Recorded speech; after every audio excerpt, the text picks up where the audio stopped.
All right. Welcome back to episode 7 of the Selling Leonardo podcast series. Here we are exploring some of the intricacies involved with the Salvator Mundi painting that was wrongfully attributed to Leonardo da Vinci. We have covered quite a bit so far, from how the painting was restored to the visual flaws of the artwork. So if you haven't seen the 6 episodes that aired prior to this one, I recommend that you check those out first.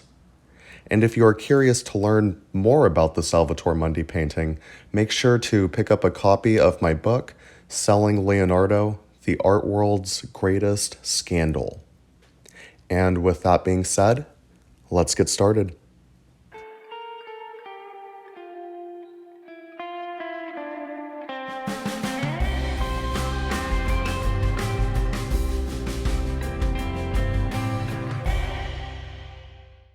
You've heard some of the reasons as to why I don't think that Da Vinci painted the Salvator Mundi.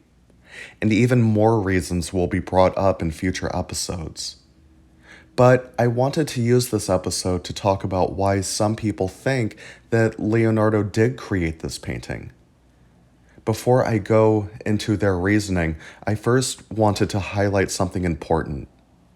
Whoever is the one making the claim, then that person is the one responsible for providing the evidence.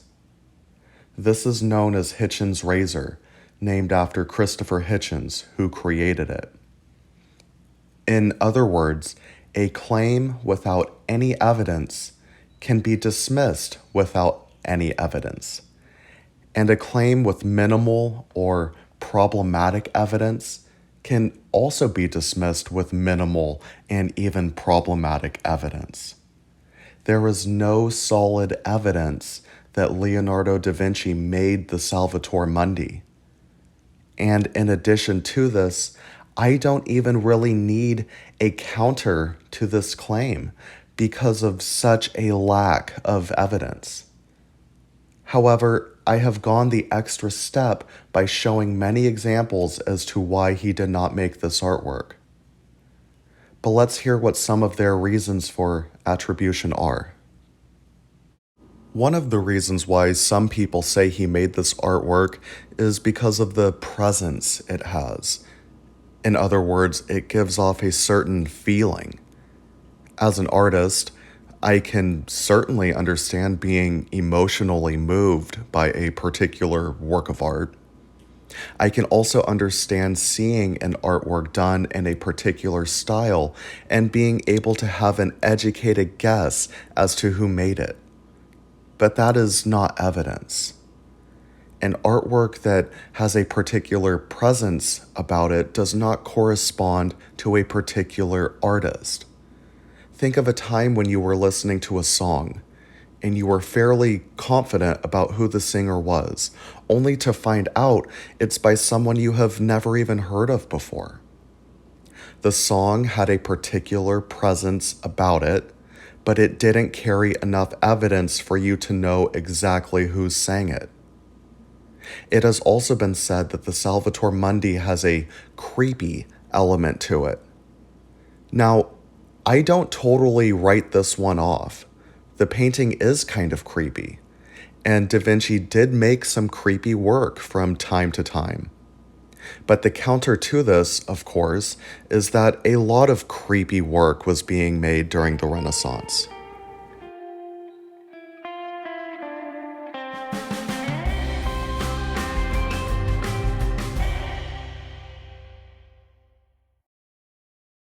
Other reasons for attribution is that there appears to be a preparatory sketch for a Salvator Mundi found in Leonardo's notebooks.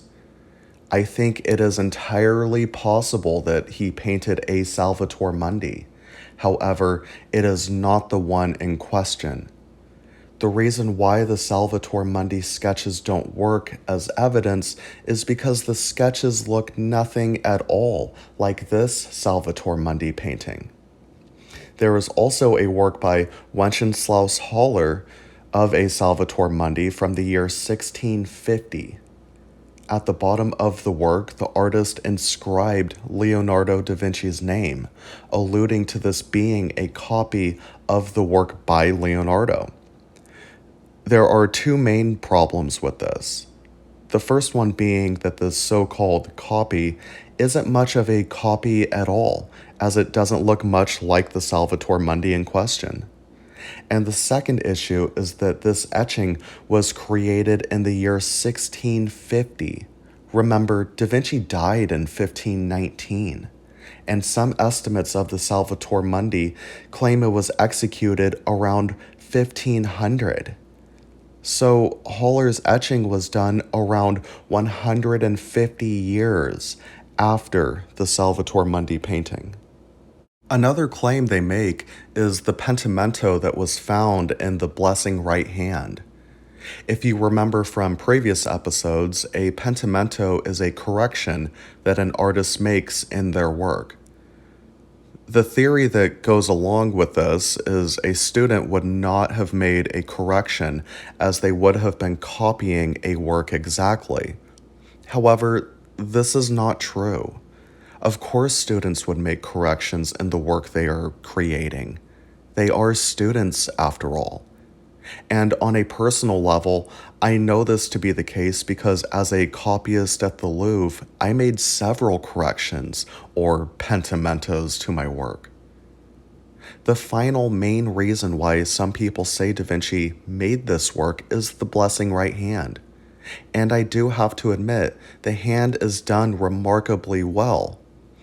However, Leonardo was not the only artist capable of painting a hand in such a beautiful fashion.